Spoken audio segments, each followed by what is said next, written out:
Satyabama Institute of Science and Technology, Chennai and Sriperumbudur.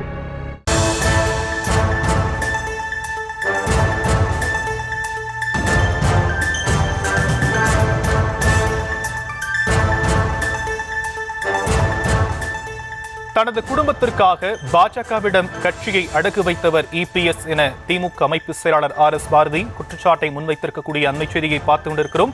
விவரங்களை நம்முடைய செய்தியாளர் பாரிகார்த்திக் வழங்க நாம் கேட்கலாம். பாரிகார்த்திக், விரிவான விவரங்கள்.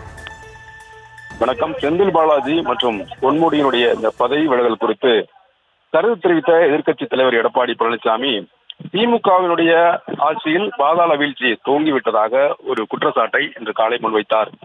அதற்கு பதில் கூறிய திமுகவினுடைய அமைப்பு செயலர் ஆர்.எஸ். பாரதி, குடும்பத்திற்காக கூட்டணி வைத்த பழனிசாமியின் அரசியல் வீழ்ச்சியின் கவுண்டன் தொடங்கிவிட்டது என்றும், தோல்வியில் சாதனை படைத்து வரும் தோல்விச்சாமி அதிமுகவை பாதாள வீழ்ச்சிக்கு கொண்டு சென்றிருக்கிறார் என்றும், பழனிசாமி ஆட்சியில் அமைச்சரவை மாற்றமே நடக்கவில்லை என்றும் ஆர்.எஸ். பாரதி கேள்வி கேட்டிருக்கிறார். மேலும் எடப்பாடி பழனிசாமி தலைமையேற்ற பிறகு எந்த தேர்தலையாவது அவர் வெற்றி பெற்றிருக்கிறாரா? 2017 ஆர்கே நகர் இடைத்தேர்தல் துவங்கி சட்டமன்ற பொதுத்தேர்தல், சட்டமன்ற இடைத்தேர்தல் மற்றும் நாடாளுமன்ற தேர்தல் என 10 தேர்தல்களில் தொடர்ச்சியாக தோல்வியை சந்தித்திருக்கிறார்.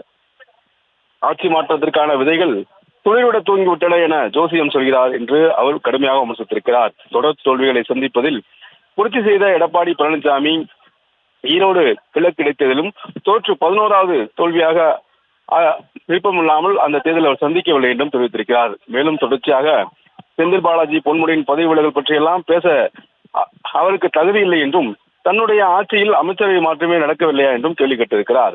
தொடர்ச்சியாக அவர் பல்வேறு குற்றச்சாட்டுகளை அடுக்கடிக்காக, அதாவது எடப்பாடி பழனிசாமி குறித்து அடுக்கடுக்காக கூறி வரும் அவர், எம்ஜிஆரையோ ஜெயலலிதாவோ கட்சிக்காரர் தவறு செய்தால் அவரின் கட்சி பதவியை, அமைச்சர் பதவியை பறிப்பார்கள், இல்லை என்றால் கட்சியை விட்டே நீக்குவார்கள். ஆனால் எம்எல்ஏ பதவி இதுவரை எம்எல்ஏ பதவி கூட பறித்ததில்லை. அந்த மகாபாரத செய்தவர் பழனிசாமி என்றும், தன் ஆட்சி காலை காப்பாற்ற அதிமுக எம்எல்ஏக்கள் 18 பேரை தகுதி நீக்கம் செய்தார் என்றும் தற்போது கடுமையாக குற்றச்சாட்டியிருக்கும் அவர், தன்னையும் தன் குடும்பத்தையும் பாதுகாத்திருக்கவே அவர் பாஜகவுடன் கூட்டணி சேர்ந்தார் என்றும் கடுமையான விமர்சனம் செய்து திமுகவுடைய அமைப்பு செயலர் ஆர்.எஸ். பாரதி அறிக்கை வெளியிட்டிருக்கிறார்.